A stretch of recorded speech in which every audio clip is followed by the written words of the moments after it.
ऋषि के कि आपने श्राप नहीं वरदान दिया है, अब कम से कम इतना तो निश्चित है कि 7 दिन तक मुझे मृत्यु स्पर्श नहीं करेगी। अगर हमें पता चल जाए इतने दिन जिएंगे तो कितनी मौज नहीं हो जाएगा। बोले 7 दिन आपने मुझे जीवन दिया है, ब्राह्मणों का सम्मान किया, विदाई दी। अपने जन्मेजय आदि 4 पुत्रों को बुलाकर कहा मुझसे एक अपराध हो गया है, मेरी एक समाधि में संत थे उनका तिरस्कार कर दिया, इस काया के प्रेम में मैं इसकी भूख और प्यास को नहीं सह सका, ज्ञानी बन गया।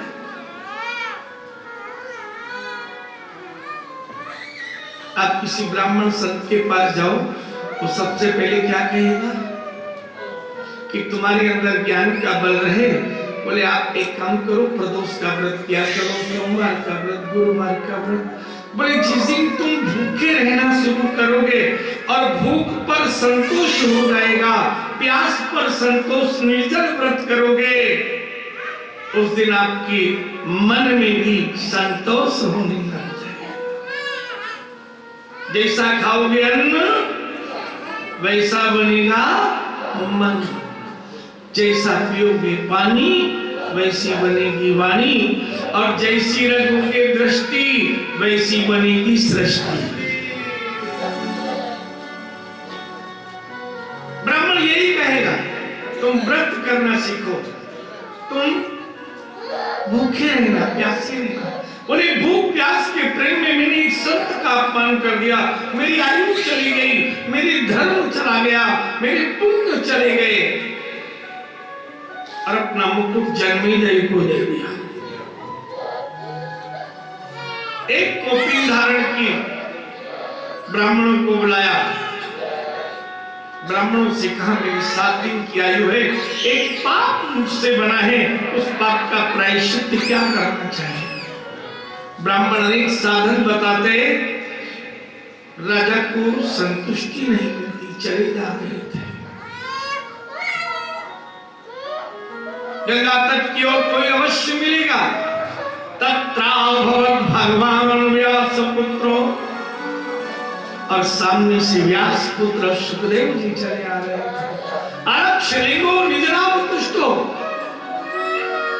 एक कौपीन धारण की हुई थी, एक कमंडल, और बड़े धीरे धीरे नीचे भूमि देखकर चल रहे। अवधूत वेश, राजा ने प्रणाम किया, और वही एक प्रश्न, एक पाप मुझसे बन गया है संत भगवान, मैंने एक समाधि में संत थे उनका अपमान कर दिया, मैं श्रापित हूं, मेरी 7 दिन की आयु है, मैं पाप का प्रायश्चित करना चाहता हूं। सुखदेव जी ने देखा,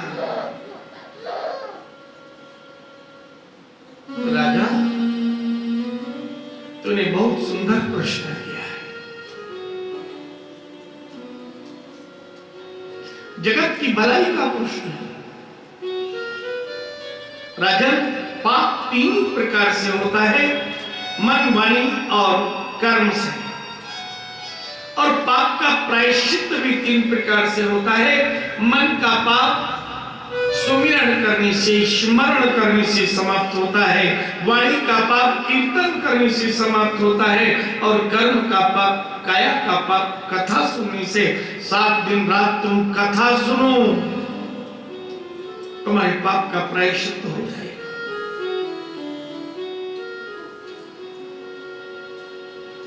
राजा के मन में संतुष्टि आ गई।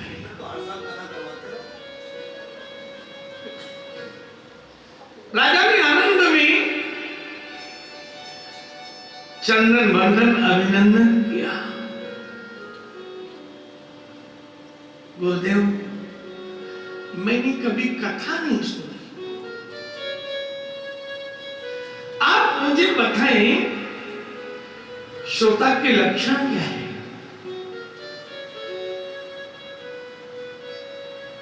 बोले श्रोता के 5 लक्षण होते हैं। जितासनो, जितश्वासो, जितसंगो, जितेंद्रिय।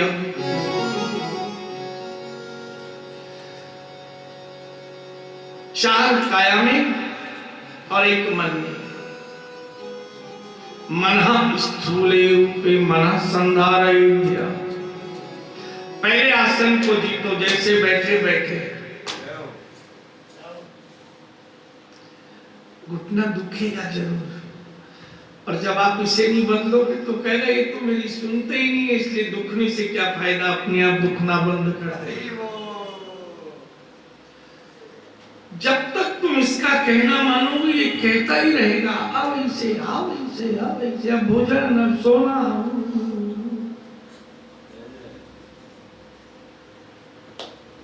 या वश में, अगर इसको वश में कर लिया वो वश में हो जाएगा, पर इसे वश।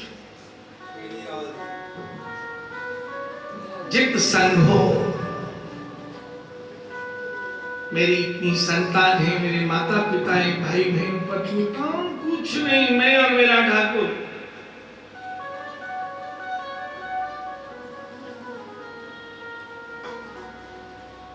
कुछ नहीं, संग को जीतो। मेरे घर इतने, मेरी दुकान इतनी, मेरे आश्रम इतने, मेरा परिवार इतना है। जितना श्वासो, विचार को जीतो। शून्य में बन जाओ। साधु बनना है तो जैसे रात में सोते समय कुछ याद नहीं रहता, मेरा परिवार, घरवार, धर्माल, कुछ नहीं लेना देना, जागते में भी सोना सीख लो, साधु बन जाओगे। कुछ स्मरण नहीं। अगर स्मरण रहेगा माया का तो सुमिरन नहीं होगा, और सुमिरन रहेगा तो स्मरण नहीं होगा, एक ही रहेगा। प्रेम गली अति या में दो न समान, वहां दो नहीं आते,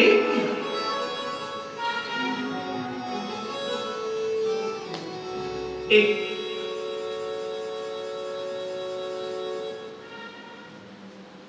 आनंदित हो गए, लेकिन जीते इंद्रियों को जीतो। 5 कर्म इंद्रियां, 5 ज्ञान इंद्रियां, इनको जीतो। सत्संग में जाओ तो अपने ज्ञान को बाहर ना, चप्पल जूता उतारते हो वहीं छोड़ कर आओ, कुछ नया लेने आया हूं।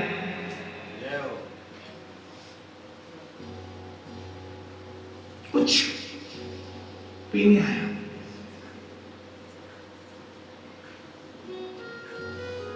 नियम रखो, जितेंद्रिय। मनः स्थूले रूपे, एक कलश में जल भरा हो, पानी डालो तो बाहर, लेकिन एक पत्थर जो उसके मुंह से छोटा हो डालो तो पत्थर अंदर, पानी। स्थूल रूप से प्रभु के प्रेम को समझो और सरलता से समझो। एक बच्चा स्कूल में पढ़ता है, 2 बजे उसकी छुट्टी होती है, तो माँ 2 बजे तक धीरज रखती है और 2:10 पर बस उसे छोड़ देती है। 2:10 तक प्रतीक्षा करती है, और गलती से 2:15 हो जाए तो टेलीफोन उड़ाती है, ड्राइवर कहाँ रह गया। 2:20 हो जाए तो अगर मोबाइल न मिले घर का ताला लगा के दौड़ पड़ती है।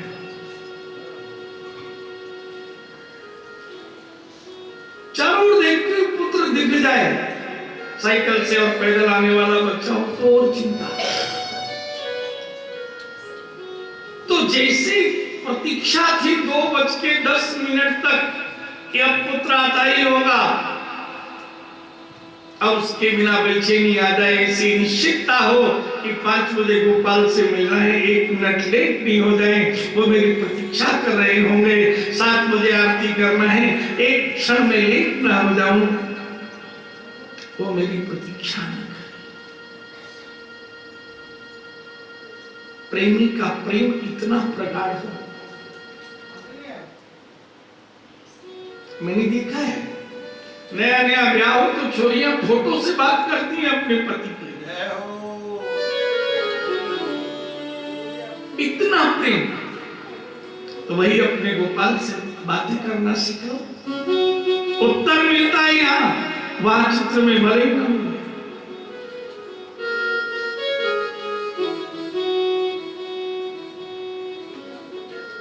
मना स्थूले रूपे संधारये धिया, अपनी बुद्धि को स्थिर कर लो। राजा ने कहा मैंने आसन को जीत लिया क्योंकि मैं इस शरीर से अब प्रेम नहीं करता। इस शरीर प्रेम नहीं तो मुझे संत का अपमान करवाया, भूख और प्यास नहीं सह सका, मैंने आसन जीत लिया, विचार को भी जीत लिया, मैं सब कुछ छोड़कर आया हूं, संग को भी छोड़ दिया, पत्नी पुत्र सब राज्य दे आया, और अब मैं इस काया से 7 दिन तक अब न इसे भोजन देना चाहता हूं, न जल देना चाहता हूं। इसी में अज्ञान भरा था, उसे ज्ञान भरा।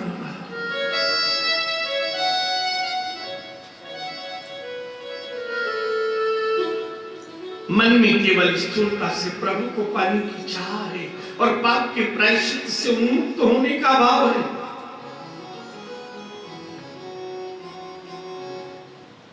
लेकिन गुरु का भी धर्म है कि शिष्य में थोड़ी भी अगर माया हो तो उसकी परीक्षा ले ले। देखो परीक्षित, मैं और प्रकार की साधन भी जानता हूं, अगर अब भी तुम्हारा मन हो, तुम्हारी आयु बढ़ जाए तो मैं ब्रह्मा जी का यज्ञ करा देता हूं, आपकी आयु बढ़ जाएगी।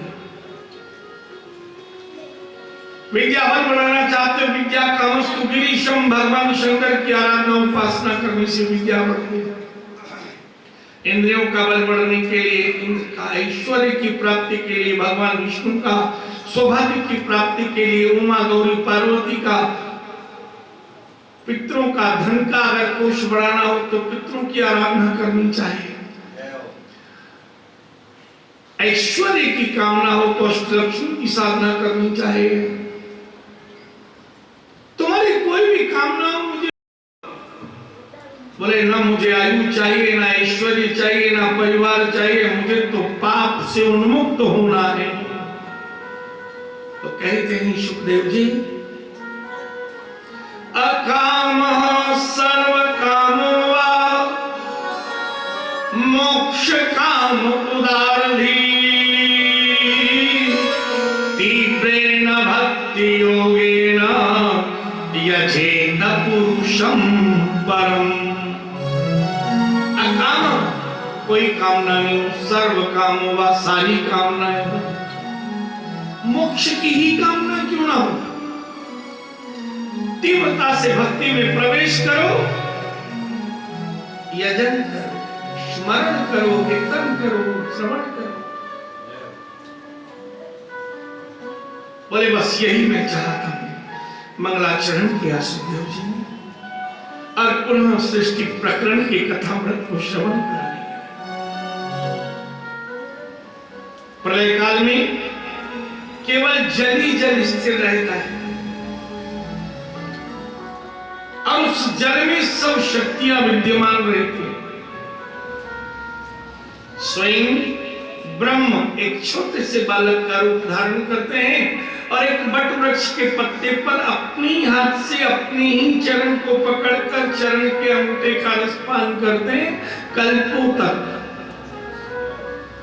करारविंदेन पदारविंदम मुखारविंदेन विनिवेशय वटस्य पत्रस्य पुटे शयानम बालम मुकुंदम मनसा स्मरामि।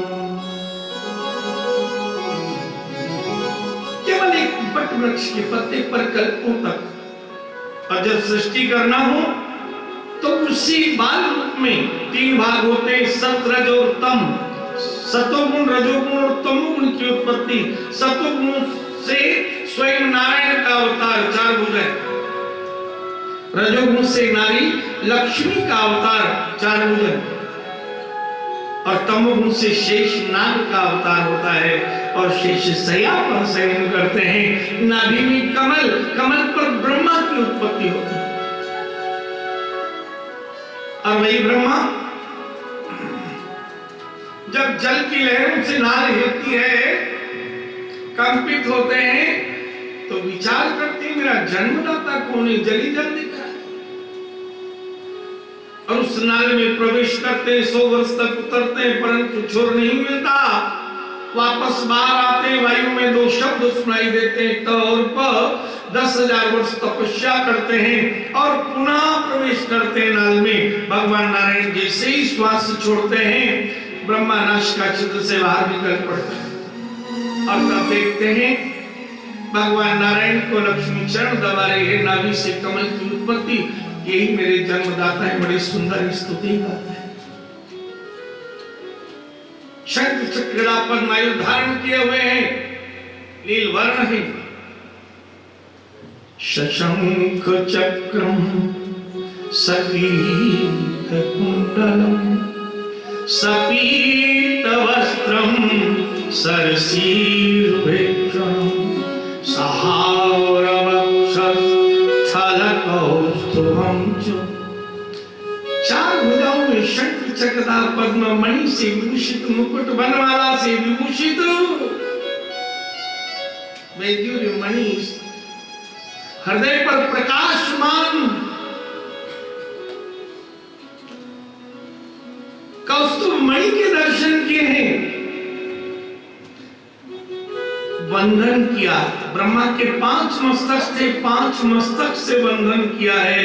मनसा स्मरामि, और 5 मस्तक से स्तुति कर वंदन कर प्रणाम किया और कहा जन्मदाता आपको मैं क्या आज्ञा का पालन करूं। और तभी भगवान नारायण आज्ञा देते हैं सृष्टि की वृद्धि कर, मैं तुम्हें सृष्टि जन्म देने का वर देता हूं। पिता की आज्ञा सुन ली, नेत्र बंद कर आराधना करने लगे। नमामि विष्णु शिरसा चतुर्भुजम, हे 4 भुजाओं वाले विष्णु, मैं आपको प्रणाम करता हूं। आंख बंद है, एक श्वास खींची है, नासिका छिद्र में प्रवेश किया और नाल में से वापस कमलासन पर आकर बैठ गए। और जैसे कमलासन पर बैठे, अचानक एक अग्निबिंब देखा, आंखें झुंझे आ गई। आंख बंद की तो एक बूंद जल निकल पड़ा और उस जल से एक जीव की रोते रोते उत्पत्ति हुई। रुदन कर रहा था जीव। ब्रह्मा जी ने विचार किया, मैंने तो किसी को जन्म देने का भाव लाया नहीं, पर ये जीव कौन है? रोते रोते जन्म लिया, इसके नाम रुद्र रखा। बोलो रुद्र भगवान की जय। रोदात जायते कि रुद्र, रोदात जायते कि रुद्र। रोते रोते जन्म। मेरे लिए क्या आज्ञा है? ब्रह्मा जी से कहा। ब्रह्मा जी बोले सृष्टि की वृद्धि करना है। और भगवान रुद्र ने भूत प्रेत पिशाच को जन्म दे दिया। अब थोड़ी देर तो भूत प्रेत पिशाच यहाँ वो कर लिया, लगी भूख, भोजन था नहीं, ब्रह्मा जी को खाने दौड़े। ब्रह्मा जी नाल में घुस गए। भगवान शिव से कहा, रुद्र भगवान अपनी सृष्टि को अनंग कर दो, शरीर अलग कर दो, आत्मा अलग। शरीर ही तो भोजन करता है, चाहे चिपी का हो या हाथी का। सारे भूत प्रेत पिशाच अनंग कर दिए। अब कोई भय नहीं था। ब्रह्मा जी वापस आए कमलासन। रुद्र भगवान बोले और सृष्टि सृजन करूं? बोले मुझे डाको। तो रुद्र भगवान ने अवतार दिया था और वही रुद्र भगवान सदैव उनको रक्षित रखते हैं, क्योंकि उनके द्वारा ही उनकी उत्पत्ति हुई थी। विचार किया और तभी 4 अवस्थाएं हैं शरीर की। 2 प्रकार से सोते हैं, 2 प्रकार से जागते हैं। 4 अवस्थाओं से 4 बालकों को जन्म दिया ब्रह्मा जी ने। सनक, सनंदन, सनातन, सनत कुमार। और चारों से कहा सृष्टि की वृद्धि करो। चारों बालक बोले हम चाहते हैं हमारी काया 5 वर्ष जैसी रहे और हम तो केवल भजन करना चाहते हैं, योगी बनेंगे। ब्रह्मा जी ने तथास्तु कह दिया। नेत्र बंद है, तब हृदय से नारद का अवतार हुआ। बोले सृष्टि की वृद्धि करो। बोले मैं तो कीर्तन करूंगा। विचार किया सृष्टि का सृजन कैसे हो। तभी दाहिनी भुजा से एक पुरुष और बाईं भुजा से एक स्त्री नामकरण संस्कार किया महाराज मनु और शत्रु का। मैथुन की सृष्टि की वृद्धि कर। और तभी महाराज मनु ने कहा सृष्टि का उत्पत्ति तो करें लेकिन रहेगी कहां, चारों ओर तो जल ही जल है। नेत्र बंद कर उन्हीं नारायण का ध्यान किया कि चारों ओर जल ही जल है, सृष्टि रहेगी कहां। तभी अचानक छींक आई और छींक में एक जीव का अवतार हुआ। दीर्घ देह धारण कर ली, बड़ी दूर से श्वास ले रहे थे और प्रवेश कर गए जल में। ब्रह्मा जी आश्चर्य करने लगे, मैंने तो कुछ सृष्टि की नहीं, अपने आप हुई। और तभी जल में भयंकर युद्ध के शब्द सुनाई देने लगे, रक्त बहता हुआ दिखाई देने लगा, गर्जना सुन रहे थे, नाल हिल रही थी, किसमें किससे युद्ध हो रहा है विचार कर रहे थे। तभी नासिका से जो सूक्ष्म जीव दीर्घ अवतार लेकर प्रवेश हुआ था जल में, नासिकाग्र पर पृथ्वी को लेकर प्रकट हुआ।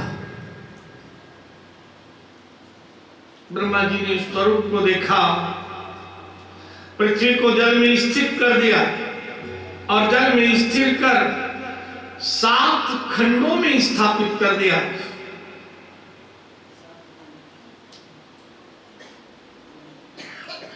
सूक्ष्म रूप लिया, ब्रह्मा जी ने श्वास ली, वापस प्रवेश कर लिया। राजा परीक्षित ने कहा ये कौन थे, युद्ध किससे हुआ। सुखदेव जी कहते हैं राजा परीक्षित ये स्वयं भगवान नारायण ने वाराह का अवतार लिया था। वाराह मानी पिग, सुअर, शुकर अवतार। बोले शुकर का अवतार क्यों लिया। बोले शुकर में एक विशेषता होती है, उसकी नासिका में एक झिल्ली होती है, इससे पानी अंदर नहीं जाता, केवल वायु जाती है।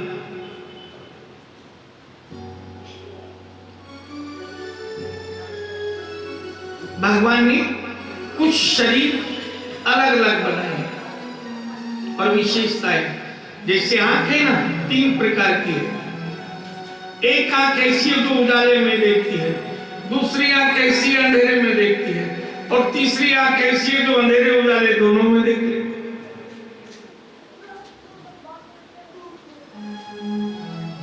मछली पानी में रहती है, वो पानी में सब दिखता है, पुतली नहीं होती उसकी आंख में।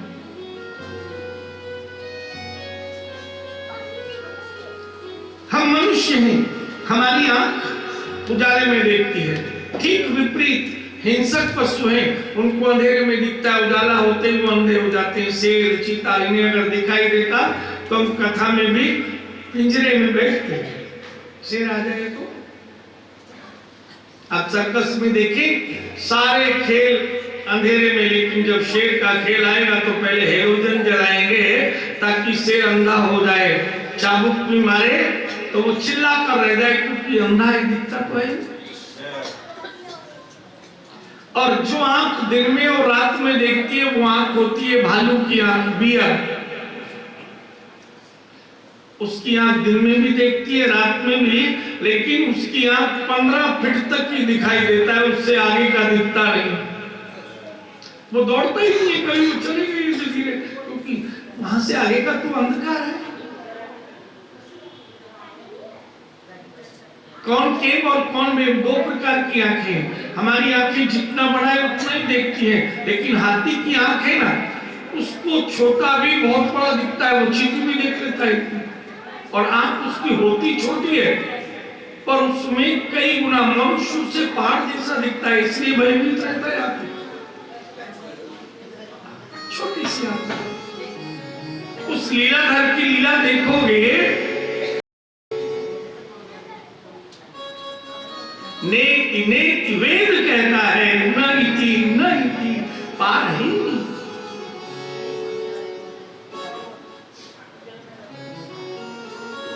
बारह का अवतार लिया था। बारह में विशेषता उसके नासिकाग्र में सूंघने की घ्राण शक्ति होती है। पृथ्वी में है गंध, अभी पानी बरसे तो मिट्टी की खुशबू आ जाएगी अंदर, देखा है? जल में पृथ्वी विशाल जल राशि ढूंढना थी, गंध कैसे मिले? तो नासिका से गंध मिल गई। और इस पृथ्वी को राजा परीक्षित हिरण्याक्ष नाम का दैत्य जल में डुबा कर ले गया था। परीक्षित ने कहा, वैष्णवी तो भगवान नारायण की अर्धांगिनी है, उसे कैसे ले गया? ये कौन था हिरण्याक्ष? सुखदेव जी कहते, राजा परीक्षित, भगवान नारायण वैकुंठ में निवास करते थे, उनके दो द्वारपाल जय और विजय नाम के थे। जो भी वैकुंठ में आता भगवान से मिलने, चंदन वंदन अभिनंदन करते और भगवान नारायण से मिलाते। एक बार मन में विचार आया, कई लोग तो रोज कई बार आते हैं, बार बार उनकी स्तुति गाएं, चंदन वंदन करें, हमारा अपना कोई वजूद, कोई अस्तित्व ही नहीं है। मन में विचार किया कि हमारी इच्छा होगी उसे मिलाएंगे और जिससे इच्छा नहीं होगी उसे वापस करें। गोविंद ने विचार किया, संसारी के द्वार पर आकर कोई लौटे ये तो ठीक है, पर मेरे द्वार से कोई वापस जाए। जीवन में कभी प्रेमी को मिलने से नहीं रोकना चाहिए, उससे बड़ा कोई अपराध और पाप नहीं। जिसको किसी से भी प्रेम हो, कभी बीच में बाधा नहीं बना। दो जने प्रेम से बात कर रहे हो तो उठकर चला जाए। मेरे पास मेरे प्रेमी आते हैं और वो मेरे द्वार से वापस जाए, अब ये मेरे द्वार पर रहने योग्य नहीं है। प्रभु ने वही लीला की। आज दोनों द्वारपाल प्रातः काल विचार करते हैं, जो भी पहले आएगा उसे वापस करें। प्रभु की लीला देखी। चारों ब्रह्मा के पुत्र सनक सनंदन सनातन सनत कुमार 5 वर्ष के बालक की काया है और 5 वर्ष के बालक को कोई रोक टोक नहीं होती, चाहे वो गृहस्थी में चला जाए, चाहे सन्यासी के पास चला जाए, उससे मैं कमीन सर नहीं पूछना पड़ता। अब ये रोज आते थे, नित्य रोज की भांति आए, द्वारपाल बोले रुकिए। देखा एक बार तो परिचय हो जाते हैं, जरा आगे बढ़े, बोले आप कौन? कहते हैं रुक जाइए। दोबारा संत ने देखा, तीसरी बार आगे बढ़े तो शस्त्र उठा लिया।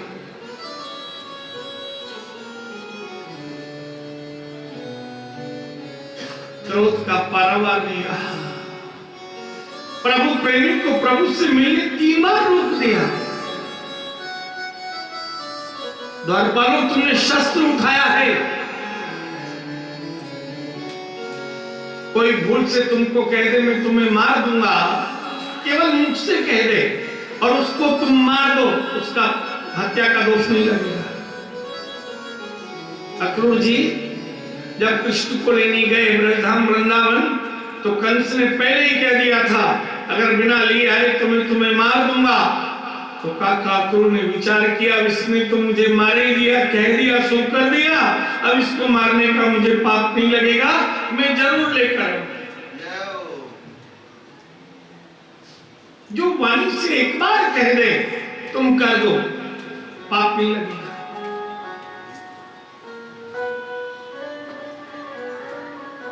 तुमने 3 बार रोका है, हम श्राप देते हैं 3 युगों में तुम 3 बार दैत्य देह धारण करोगे। अब तो दोनों के दोनों ये क्या?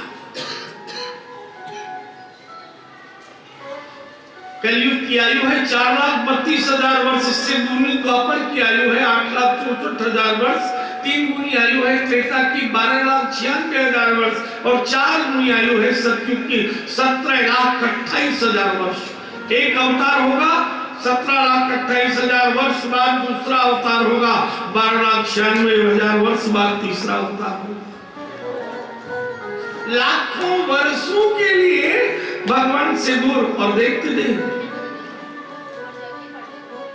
हम रोज किसी के घर जाते हो, दरबार जानता हो और हमको किसी दिन रोके तो मन में क्या आता है कि घर के मालिक ने हमारे लिए जरूर मना कर दिया होगा, ये तो द्वारपाल है, इनकी क्या हिम्मत। भगवान लक्ष्मी नारायण ने विचार किया, संत है क्रोध में, द्वारपालों को श्राप दे दिया, कहीं हमें भी श्राप दे दिया तो लक्ष्मी नारायण दौड़ते हुए आए स्तुति करते हुए चारों संतों को। और जो चंदन वंदन अभिनंदन द्वारपाल करते थे वो आज लक्ष्मी और नारायण ने किया है। दोनों द्वारपालों ने भगवान नारायण के चरण पकड़ लिए कि आपके द्वार पर आकर भी हमें श्राप मिला। भगवान ने कहा मेरी इच्छा से हुआ है, मेरे द्वार पर आकर भी तुम अभिमान को मन में रखकर मेरे प्रेमियों को मुझसे दूर कर रहे थे। ये हमारी कथा है। भगवान के हम सब क्या हैं? द्वारपाल। साधन धाम मोक्ष कर द्वारा, पाहिन जी पर लोक सवारा। साधन धाम मोक्ष कर द्वारा, पाहिन जी पर लोक सवारा। परलोक का साधन सो परित्र दुख पावई। और जो परमेश्वर से किसी को दूर करेगा वो क्या करेगा? दुख पाएगा। चरण पकड़ लिए, हम आपके द्वारपाल हैं, अपराधी हैं, लेकिन क्षमा करो। और देखें दयानंद की दया, बोले तुम 3 बार जन्म लोगे, मैं 4 बार जन्म लेकर तुम्हारा उद्धार कर दूंगा। देखो कृपानाथ की कृपा। राजा परीक्षित सतयुग में अवतार लेते हैं, हिरण्याक्ष और हिरण्यकश्यप। भगवान 2 बार अवतार लेते हैं, वराह अवतार से हिरण्याक्ष का और स्वयं नरसिंह अवतार से हिरण्यकश्यप का उद्धार करते हैं। त्रेता में यही पुलत्स के कुल में विश्वा के पुत्र रावण कुंभकर्ण बनते हैं, स्वयं दशरथ नंदन राम बनकर इनका उद्धार करते हैं। द्वापर में यही शिशुपाल और दंतवक्र बनते हैं और देवकी नंदन बनकर उद्धार करते हैं।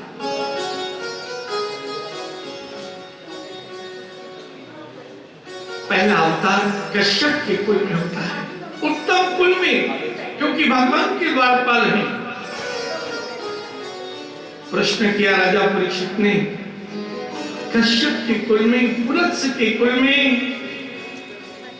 यदुवंश के कुल में दैत्य अवतार क्यों हुआ? कश्यप जी की 13 पत्नियां हैं। ये कन्याएं हैं ब्रह्मा के मन से उत्पन्न दक्ष की पुत्रियां। अदिति की नाम की कन्या से देवताओं का अवतार है और दिति से दैत्यों का अवतार है। मां अलग अलग है और पिता एक, सौतेले भाई है। युद्ध होता है लेकिन माता पिता बीच में नहीं बोलते हैं। न कभी कश्यप जी देवताओं की ओर होते हैं न दैत्यों की ओर। सत्य बात है, माता पिता जिसका पक्ष है दूसरा कहता है अच्छा मैं ऐसे ही थोड़ी आया हूं सड़क से, मैं भी तो वही हूं। दिति से दैत्यों का अवतार का कारण क्या है? सुखदेव जी कहते हैं, राजा परीक्षित, श्रापित दोनों दैत्यों की आत्मा पृथ्वी पर भ्रमण करती थी।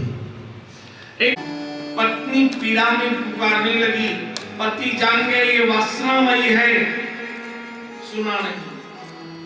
वेदना इतनी तीव्र, जल में कूद गई और पति को जल में से बाहर ले गई।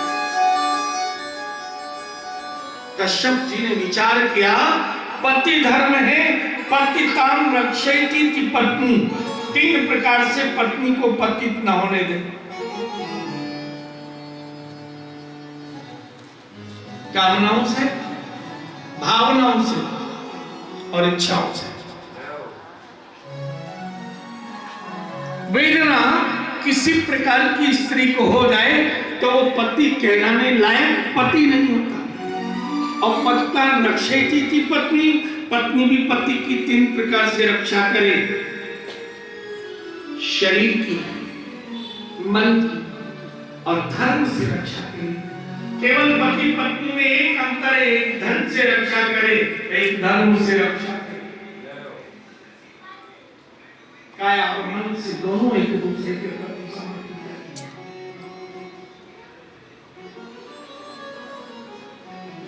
सुखदेव जी कहते हैं, राजा परीक्षित, पति ने विचार किया, कश्यप जी ने मैं पति हूं और ये वेदना मुझे ही मिटाना मेरा धर्म है, संसर्ग कार्य।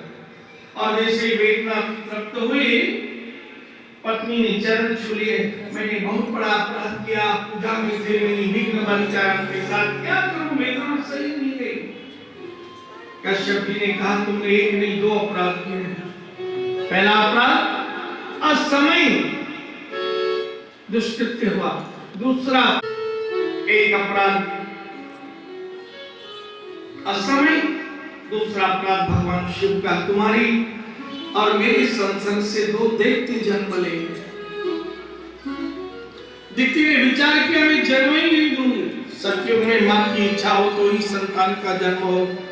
100 वर्ष तक पेट में रखे रहे और बालक जब गर्भ में होता है तो उसके शरीर की ऊर्जा से स्त्री का देह गर्म रहता है, गर्म जल में रहता है।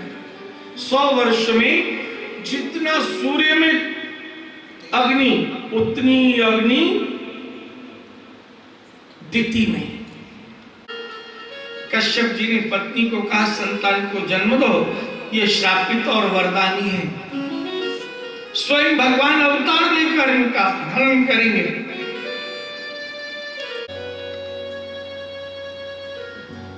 अब आप गति देखें, हमारे हिंदू धर्म में परमात्मा को प्रेम से पकड़ा जाता है। कथा ध्यान से समझ। लेकिन दैत्य ठीक उल्टी गति से वो शत्रुता में पकड़ते हैं। उनके अंदर एक ज्ञान है, प्रेमी को तो हम भूल सकते हैं पर शत्रु तो नींद में भी याद रहता है। अगर झगड़ा हो जाए, उसके मोहल्ले में आए तो रिवॉल्वर रख के सोना पड़ता है।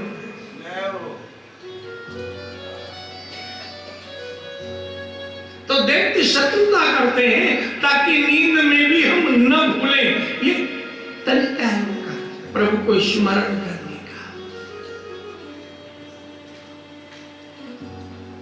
तो हिरण्याक्ष कहता, कहां हो विष्णु, आओ मुझसे युद्ध करो। ज्ञानी से वेद पढ़ा था तो ज्ञान था कि पृथ्वी पर जो भी धर्म होता है उससे देवताओं को बल मिलता है। ये पृथ्वी को जल में डुबा के ले गया, देवता बलहीन हो जाएंगे और मैं बलयुक्त रहूंगा। युद्ध हो। ये वैष्णवी को, गोदाम मामा को पृथ्वी को डुबा कर ले गया। भगवान ने पृथ्वी का 12 अवतार से उद्धार किया। और जब हिरण्याक्ष मारा गया तो हिरण्यकश्यप को ढूंढने लगा, कहां विष्णु, बाहर आओ, बाहर आओ। जब नहीं मिले तो ब्रह्मा का तप करने के लिए चला गया। राजा परीक्षित मनु और शत्रुपा ने मैथुनिक सृष्टि में 3 कन्या और 2 पुत्रों को जन्म दिया। देवहूति, आकुति, प्रसूति 3 कन्याएं, उत्तानपाद और प्रियव्रत 2 पुत्रों को जन्म दिया। ब्रह्मा ने अपने शरीर के 9 छिद्रों से 9 योगेश्वरों को जन्म दिया। ये 9 के 9 बालक जन्मित हुए। ब्रह्मा जी ने कहा तुम सृष्टि की वृद्धि करो। ये 9 के 9 बोले हम तो तप करने जाना चाहते हैं। ब्रह्मा जी ने इन्हें तपस्या करने भेज दिया। सृष्टि की वृद्धि नहीं। अब भगवान नारायण ने विचार किया पृथ्वी भी है पर सृष्टि की वृद्धि हो नहीं रही, तो 10,000 वर्ष बड़े नव योगेश्वर कर्दम ऋषि ने तप कर लिया था। 10,000 वर्ष आज भगवान ने उन्हें दर्शन दिए। बोले तुम्हारी तपस्या पूर्ण हुई, मैं नारायण दर्शन करो। नेत्र खोलो। नेत्र खोले। बोले वरदान मांगो।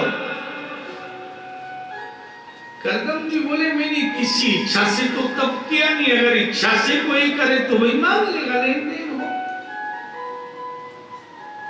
एक पुत्र मां के चरण दबा रहा है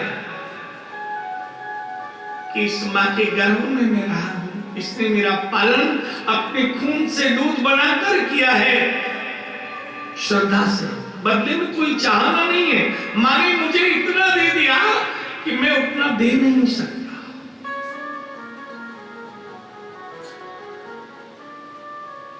इस भाव से ठीक वैसे सुखदेव जी कहते हैं राजा परीक्षित आज भगवान ने दर्शन दिए हैं और कर्दम जी से कहा मांगो वरदान। कर्दम जी ने कहा भगवान नारायण से जुष्टम बदाद्या खेलसत्वरा से सांसिद्यक्ष्णो स्वतव दर्शनन्नो यदर्शनम जन्म विरीड्य सद्वी रासा सते योगिनो रूढ़योगा। पता नहीं योगी ऋषि मुनि कितने कितने जन्म लेते हैं तो भी आंखों से उन्हें दर्शन नहीं होता। जीवन की सफलता है इन आंखों से भगवान के दर्शन कर लेना। जब मैंने आपके ही दर्शन कर लिए तो आपसे क्या जुष्टम बता दिया अखिल सत्वरा से, मुझे तो सारे संसार का सुख। मनुष्य जन्म मिल गया है, अगर इन आंखों से दर्शन हो जाए तो समझो हमारा जन्म सफल। और यदि नहीं हुआ तो व्यास जी वर्णन करते हैं कि जिस मां की कोख में 9 महीने रहे उसे कष्ट दिया, जिस पिता ने तुम्हें पाला उन्हें कष्ट दिया। उनको जीवन मुक्त करना है, ऋण मुक्त होना है तो इन आंखों से गोविंद के दर्शन करना है। मैंने तो दर्शन कर लिया, क्या मांगू? बोले कुछ इच्छा? बोले नहीं। बोले तुम्हारे पिता की इच्छा से मांगो। बोले पिता ने तो कहा था सृष्टि की वृद्धि करना है और सृष्टि की वृद्धि के लिए एक नारी चाहिए, मैं उनकी इच्छा कैसे पूरी कर सकता हूं? भगवान नारायण बोले मैंने तुम्हारे लिए नारी चुन रखी है, कल का दिन बीच में रहेगा, परसों कन्या के माता पिता उसे साथ लेकर आएंगे, तुम विवाह कर लेना। बोले मैं जैसी चाहता हूं वैसी मिले।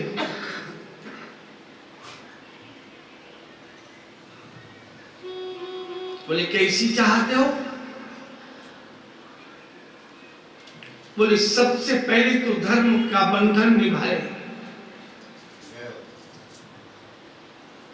धर्म के प्रति पूर्ण समर्पित हो, जिसमें श्रद्धा सेवा और समर्पण हो।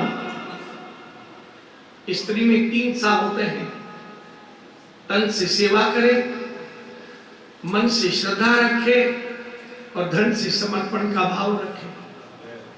आज पति घर पर आए, मुंह लटकाए, क्या हुआ? क्या बताऊं, आज किसी के पैसे देना थे, है नहीं। बताइए ना कितने हैं? मेरे पास ही नहीं थे, पास में नहीं हो, सहेली से मायके से कहीं से लाकर बोलने की चिंता भी, चाहे अपने ही हो तो भी कह देती है पड़ोसन से लाई।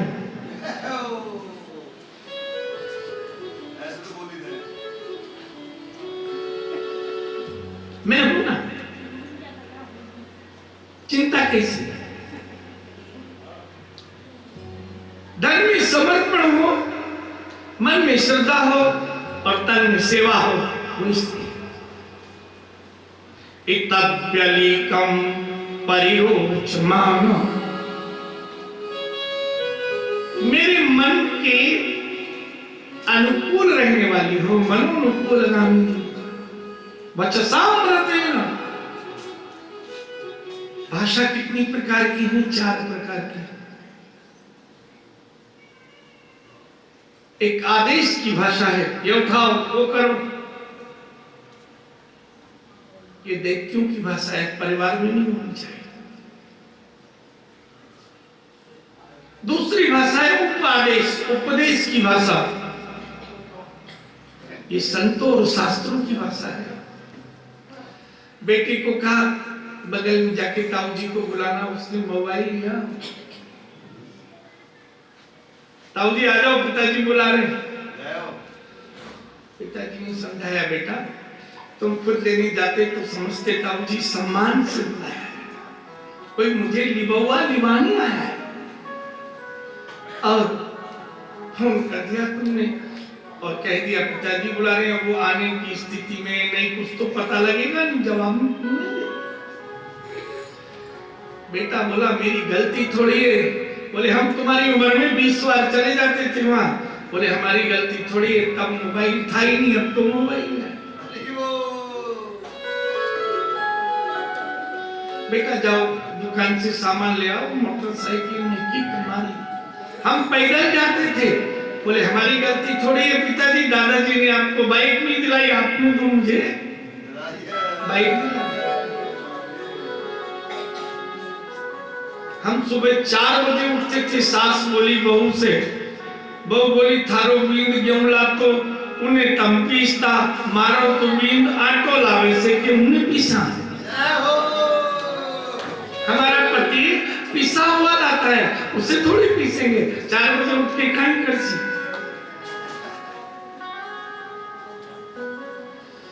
रात को 2-3 बजे पिताजी उठ जाते हैं, कभी खांसी आती है, कुछ बर्तन उठाने में पता चल जाता है कि कैसे उड़े, इनको खुद तो नींद आती नहीं है, हमें सो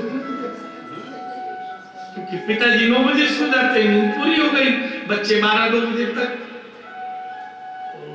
व्हाट्सएप को और अन्य जो भी कुछ है टेलीविजन देखकर सोते। तो उपदेश की भाषा संतों की भाषा है, शास्त्रों की भाषा है, ये अच्छी नहीं लगती हमेशा। एक बेटी लेट कर पढ़ रही थी, बोले खड़े होकर पढ़ने से अच्छा याद होता है, खड़े हो जाओ। बोले पास होना मेरा काम है ना, आप कुछ चिंता करते, अब बैठ कर पढ़े, लेट कर पढ़े। तो उपदेश की भाषा भी गृहस्थियों की भाषा नहीं है। तीसरी भाषा है संदेश की भाषा, बेटा पढ़ लो तुम्हारे काम आएगा। ये संदेश की भाषा भी गृहस्थियों की भाषा नहीं है। संदेश की भाषा टेलीविजन की भाषा है, रेडियो की भाषा है, समाचार पत्र की भाषा है, इसका भी घर में प्रयोग नहीं होना चाहिए। चौथी भाषा का प्रकार है प्रेयर की भाषा, स्तुति की भाषा, जिसमें देवता भी हमसे बात कर लेते हैं, अपने कभी पराई नहीं होते हैं। एक भाषाई का वर्णन तो है जो परायों को अपना बना लेता है। तो वाणी को कभी बाण मत बनने देना। प्रेम सृजन हो, मेरी वाणी ऐसी हो जो मन को मोहित नहीं करे, तन को भी साध ले। उसकी साधना ऐसी हो, निर्भय नाद हो, किसी को मुझसे भय ना रहे।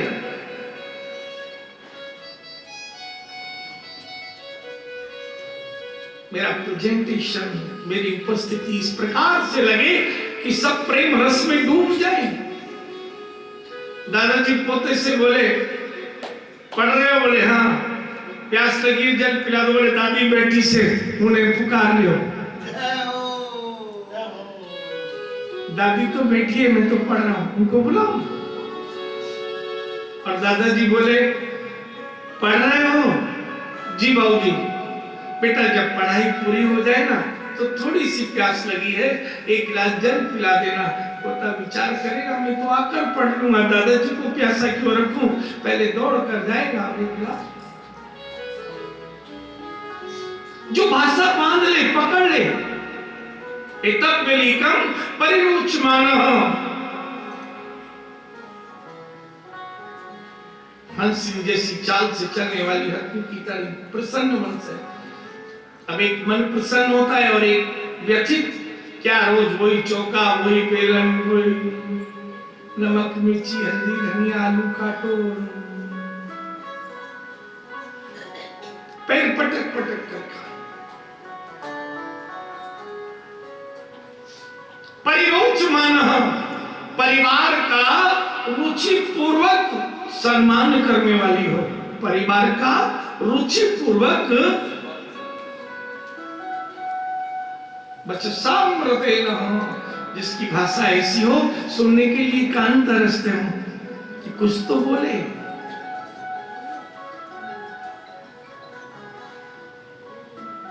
भगवान नारायण बोले ऐसी ही कन्या है जैसी आप चाहते हैं।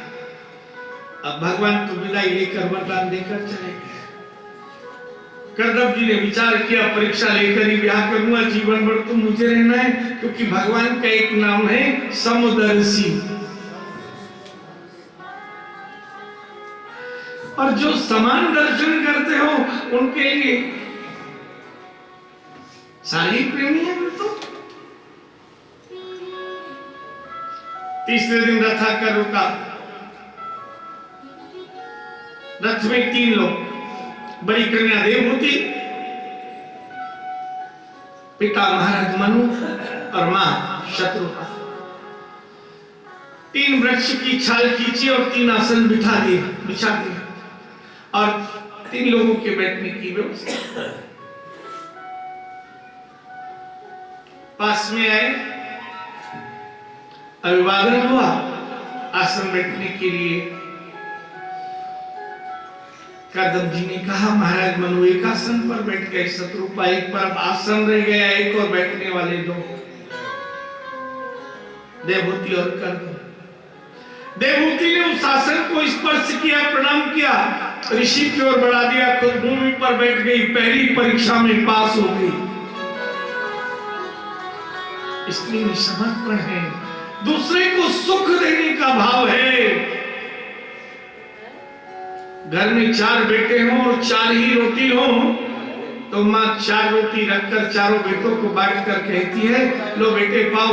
बाप ने अपने लिए रखा, बेटा मैं अभी खा के चुकी हूँ, झूठ बोल देती। पुत्र खा लेंगे, उसी से मेरा पेट भर जाएगा, वो होती है माँ। शब्दकोश का सबसे बड़ा शब्द है माँ, और वो भाग्यवान होती है जिसके संतान होती है।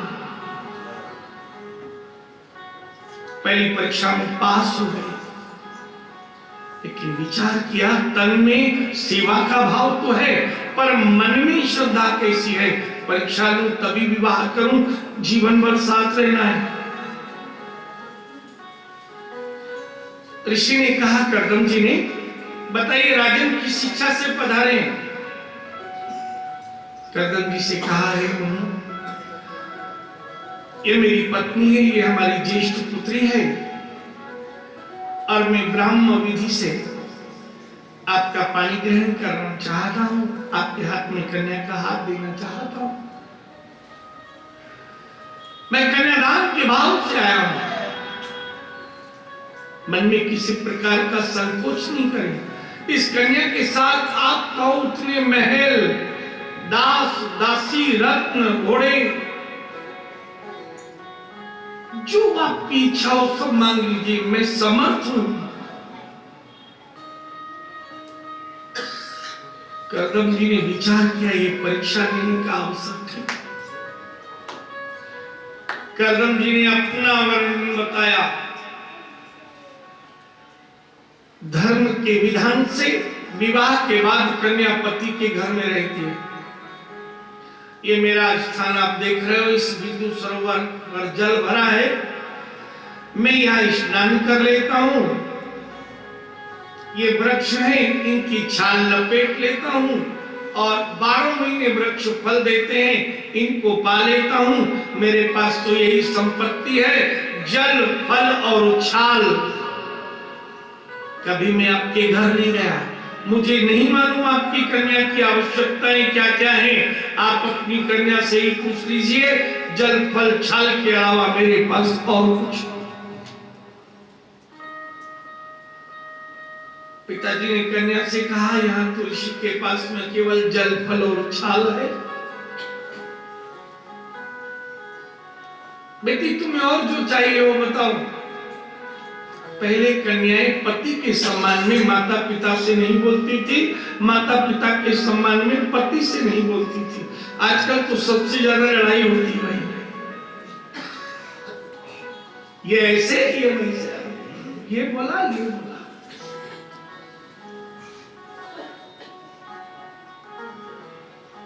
पुत्री बोलो, नीचे को मुख करो,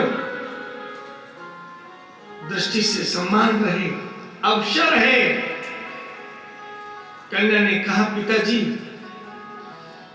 कन्या का जन्म 2 बार होता है, पुरुष का जन्म 1 बार होता है। एक बार जहां भगवान जन्म दे, गरीब के घर, अमीर के घर, दरिद्र के घर, धनवान के घर, राजा के घर, भिखारी के घर, ये गोविंद की इच्छा।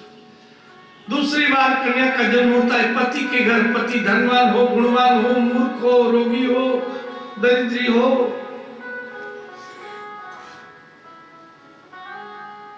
मेरा पिताजी दूसरा जन्म होगा। धर्म कहता है पति जिसमें संतुष्ट हो वही कर्म और कर्तव्य भी है।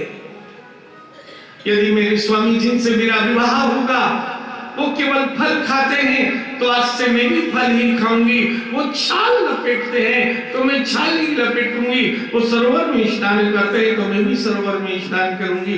यदि मेरे स्वामी की कोई आवश्यकता नहीं है तो आपकी पुत्री की भी कोई आवश्यकता नहीं है। दूसरी परीक्षा में भी उत्तीर्ण हो गई। स्वयं ब्रह्मा जी ब्रह्मलोक से पधारे, पाणी ग्रहण संस्कार हुआ। कन्या माता पिता को रथ तक छोड़ने में गई, इतने में करदम जी ने समाधि लगा ली। देवहूति कन्या ने एक वृक्ष के पीछे ओट में बैठ गई कि आज पहली बार मेरे पति समाधि से जागेंगे, मुझे पुकारेंगे। क्या नाम लेकर पुकारते हैं? कानों में रस भरेगा। समाधि से उठे तो सरोवर पर गए, स्नान किया, छाल लपेटी, फल खाए और फिर समाधि में पुकार आई। लगता है कोई भजन भक्ति कम रह गई होगी, कल बुला देंगे, दूसरे दिन वही, तीसरे दिन।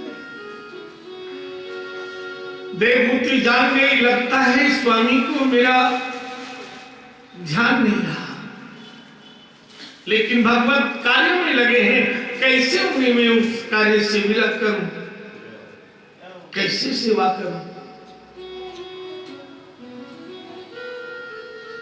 वृक्ष की छाल खींचकर उसका सूखा हिस्सा हटाकर रख देती, कोमल बना देती छाल को। वृक्ष की एक छाल पर फल को अमनिया करती, छिलका बीज निकालकर रख देती। समाधि से उठते, छाल भी लपेटते नहाकर, वो फल भी खाते, लेकिन जागृत अवस्था में समाधि में सब होता। गर्मी पड़ने लगी, वृक्ष की बड़ी छाल छाया बनाकर पति को छाया करती और सारी सूर्य का ताप शरीर पर।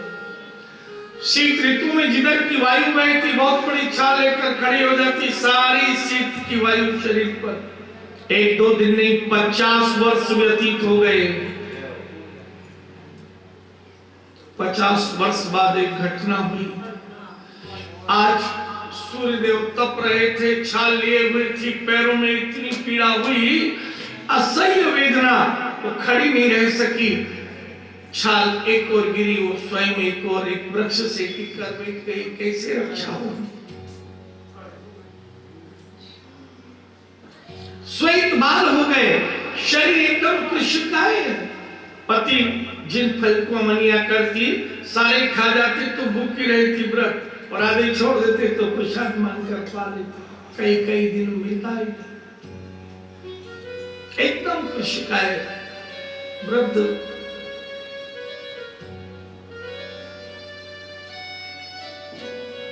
विचार कर रही थी, समय निकल गया, शाम को समाधि से उठे और जैसे सरोवर में डुबकी लगाई, गुरु एकदम चेतन मन हुआ। आज तो गलती हो गई, मैंने छाल भी नहीं रखी, फल भी नहीं रखे। एक वृक्ष की छाल खींची, चढ़ शब्द हुआ, समाधि छूट गई। और कर्दम ऋषि ने कहा, ए स्त्री, हमारे वृक्ष की छाल क्यों खींचती हो? देखा समाधि टूट गई, नीचे को मुंह कर लिया। स्वामी, मैं आपकी अर्धांगिनी हूं। 50 वर्ष पूर्व में आपके पिता ब्रह्मा के द्वारा मेरा पाणी ग्रहण किया गया। नेत्रबंद किए कर्दम जी ने दिव्य दृष्टि से 50 वर्ष पहले का समय देखा तो 16 वर्ष की कोमलांगिनी यम योगना, और ये कृष्ण का है ये दशा। अपने आप को अपराधी मान लिया, मैं रक्षा नहीं कर सका। देवहूति, मैं तुम्हारा अपराधी हूं। नेत्रबंद कर कामेक्षा विमान का निर्माण किया। बड़े बड़े सरोवर, गुल्म, लता, वृक्ष, दास दासी, और देवहूति को कहा उस विमान में प्रवेश कर।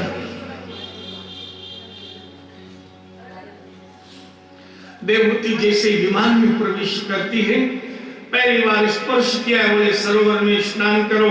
जैसे ही सरोवर में स्नान बाहर निकली, 16 वर्ष वाला वही देह जो देह पानी ग्रहण के समय दासियों ने सजा दिया। एक ने मेहंदी लगा दी, एक ने महावर मांग भर दी। गुलाम की के बिहारी लाल की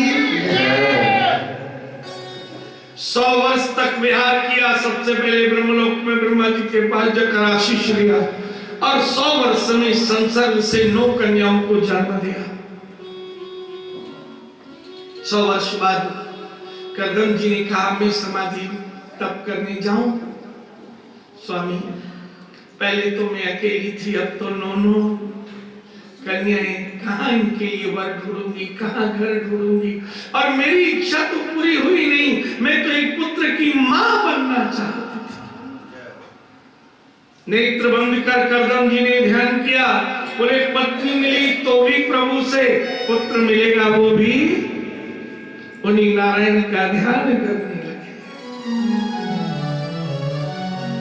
मेरे तो आधार श्री राम के चरणारविंदों, मेरे तो आधार श्री राम के चरणारविंदों, मेरे तो आधार श्री राम के चरणारविंदों, मेरे तो आधार राजा राम के चरणारविंदों, राघव के चरणारविंदों, माधव के चरणारविंदों, राघव के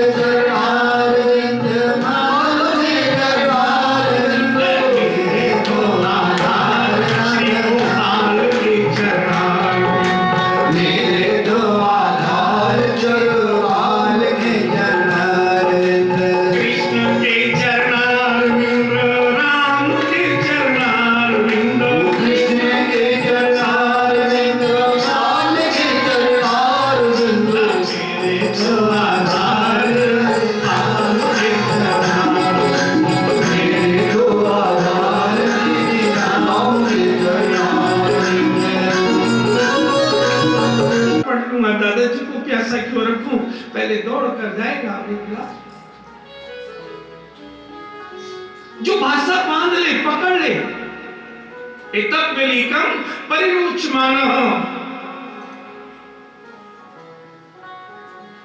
हंस जैसी चाल से चलने वाली हत्ती की तरह प्रसन्न मन से। अब एक मन प्रसन्न होता है और एक व्यथित, क्या रोज वही चौका, वही बेलन, वही नमक मिर्ची हल्दी धनिया आलू काटो, पैर पटक पटक कर खा। परिरोचमानः, परिवार का रुचि पूर्वक सम्मान करने वाली हो, परिवार का रुचि पूर्वक बचसामृतेन हो, जिसकी भाषा ऐसी हो सुनने के लिए कान तरसते हो कि कुछ तो बोले।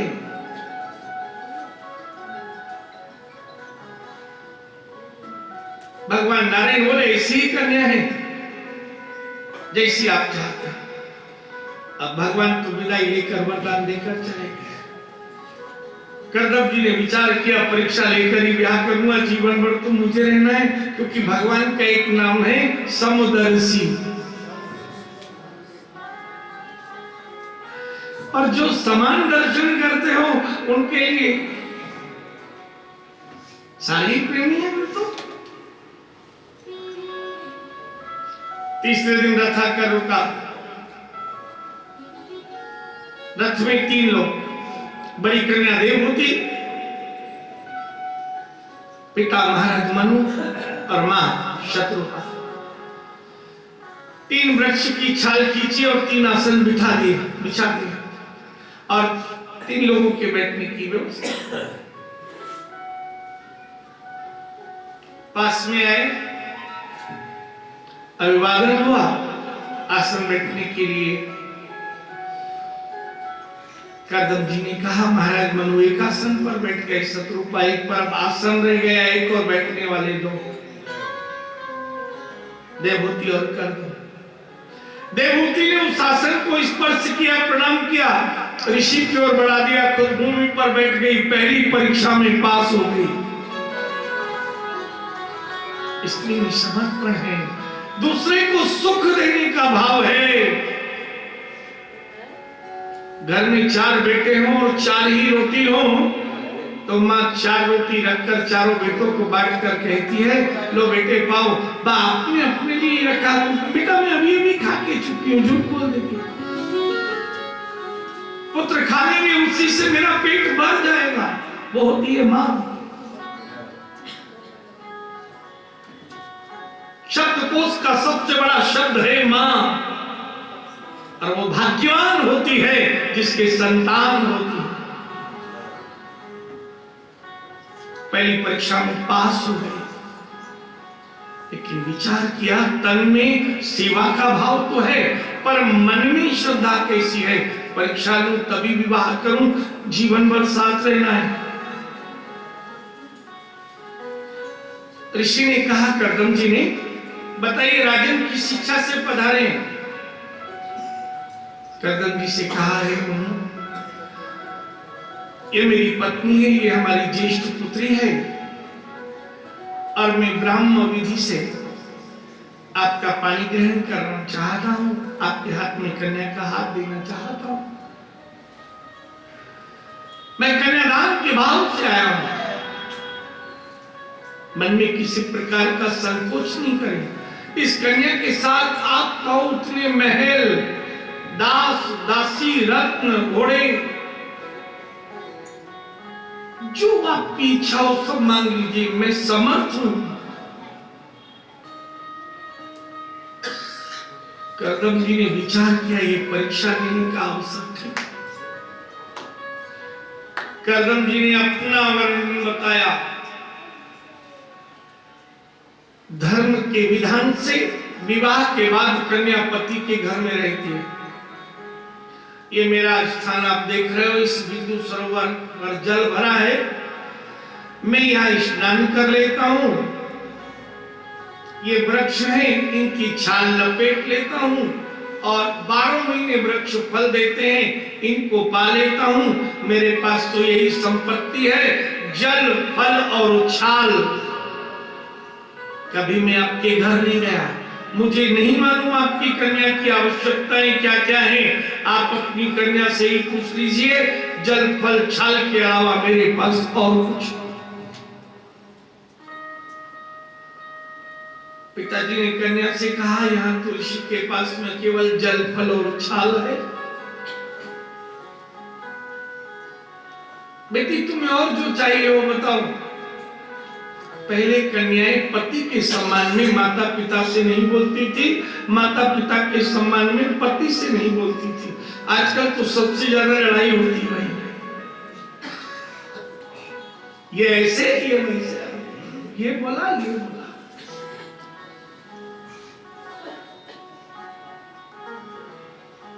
पुत्री बोलो, नीचे को मुख करो, दृष्टि से सम्मान रहे, अवसर है। कन्या ने कहा, पिताजी कन्या का जन्म 2 बार होता है, पुरुष का जन्म 1 बार होता है। एक बार जहां भगवान जन्म दे, गरीब के घर, अमीर के घर, दरिद्र के घर, धनवान के घर, राजा के घर, भिखारी के घर, ये गोविंद की इच्छा। दूसरी बार कन्या का जन्म होता है पति के घर, पति धनवान हो, गुणवान हो, मूर्ख हो, रोगी हो, दरिद्री हो।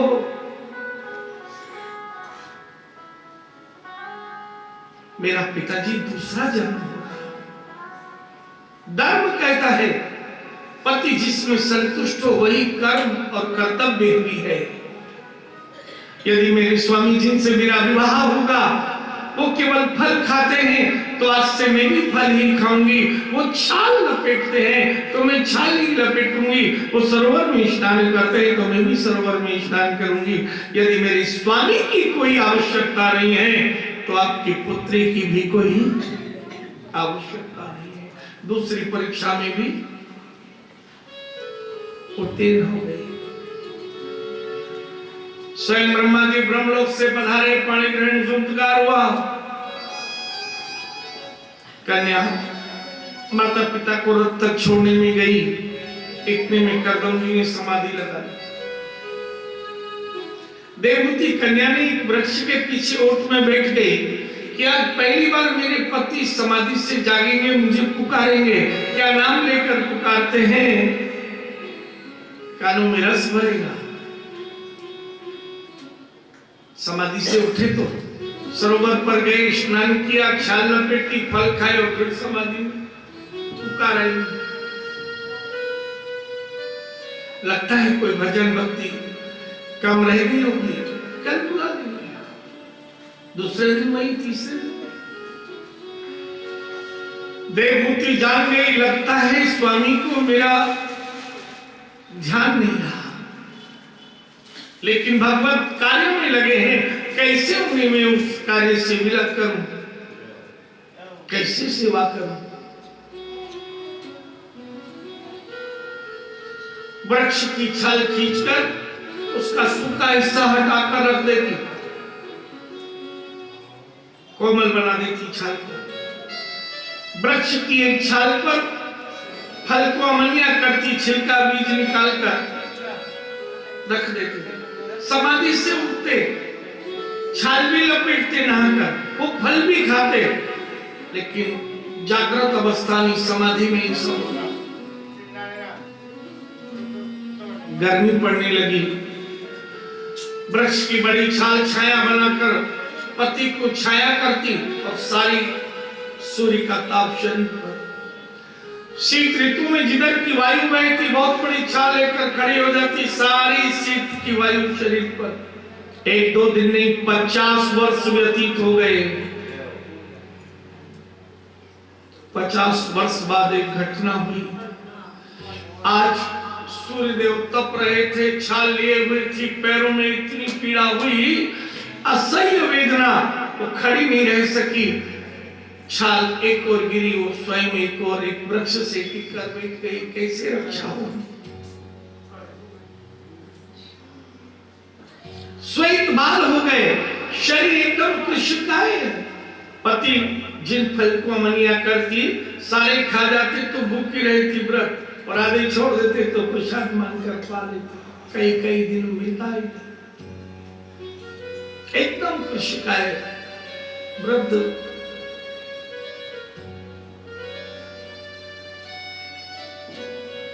विचार कर रही थी। समय निकल गया, शाम को समाधि से उठे और जैसे सरोवर में डुबकी लगाई, गुरु एकदम चेतन मन हुआ। आज तो गलती हो गई, मैंने छाल भी नहीं रखी, फल भी नहीं रखे। एक वृक्ष की छाल खींची, चढ़ शब्द हुआ, समाधि छूट गई। और कर्दम ऋषि ने कहा, ए स्त्री, हमारे वृक्ष की छाल क्यों खींचती हो? देखा समाधि टूट गई, नीचे को मुंह कर लिया। स्वामी, मैं आपकी अर्धांगिनी हूं। 50 वर्ष पूर्व में आपके पिता ब्रह्मा के द्वारा मेरा पाणी ग्रहण किया गया। नेत्रबंद किए कर्दम जी ने दिव्य दृष्टि से 50 वर्ष पहले का समय देखा। तो 16 वर्ष की कोमलांगिनी यम योगना और ये कृषिका है, ये दशा। अपने आप को अपराधी मान लिया। मैं रक्षा नहीं कर सका। देवहूति, मैं तुम्हारा अपराधी हूं। नेत्र बंद कर कामेक्षा विमान का निर्माण किया। बड़े बड़े सरोवर, गुल्म, लता, वृक्ष, दास दासी, और देवहूति को कहा, उस विमान में प्रवेश कर।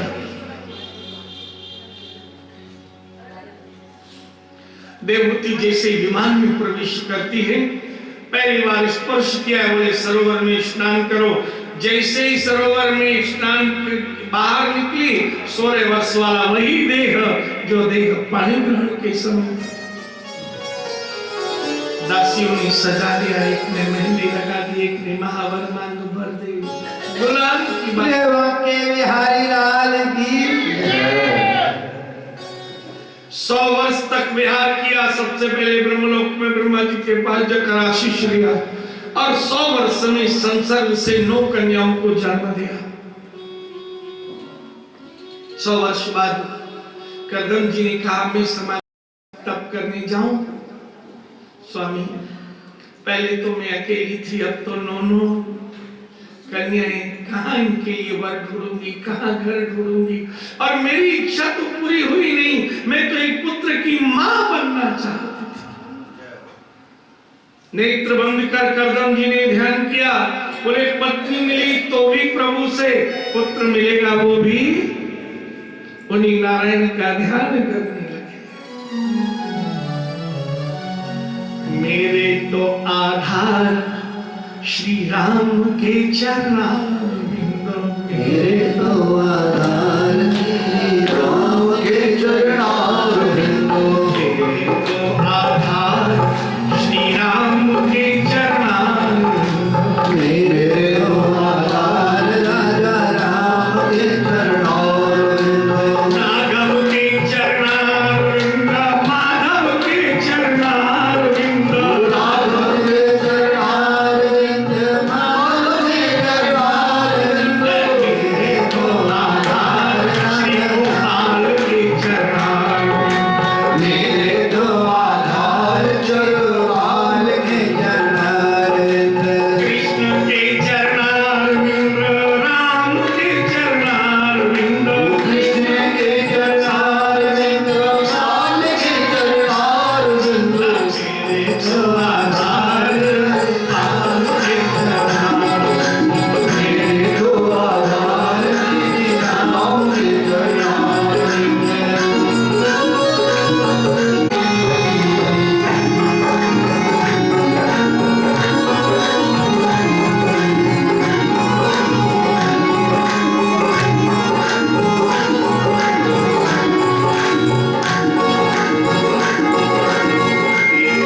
आधार श्री गोपाल के चरणारविंद, ओ मेरे तो आधार श्री गोपाल के चरणारविंद, मेरे तो आधार श्री गोपाल के चरणारविंद, मेरे तो आधार श्री गोपाल के चरणारविंद, राधे के चरणारविंद, श्यामा के चरणारविंद, राधे के चरणारविंद, राधे के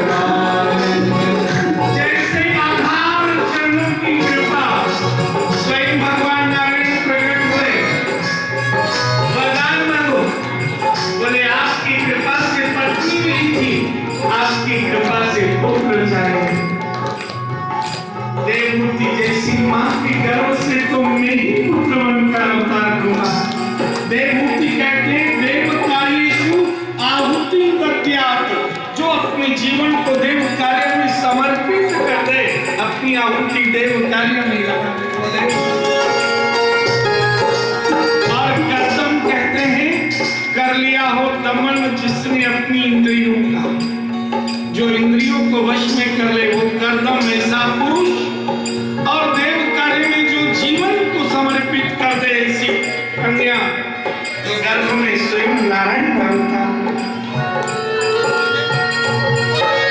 आप सरस कह खोजो जाई, अपना जैसा कहाँ खोजूंगा, न तब तमें ओम में आई, मैं तुम्हारा पुत्र स्वयं बनकर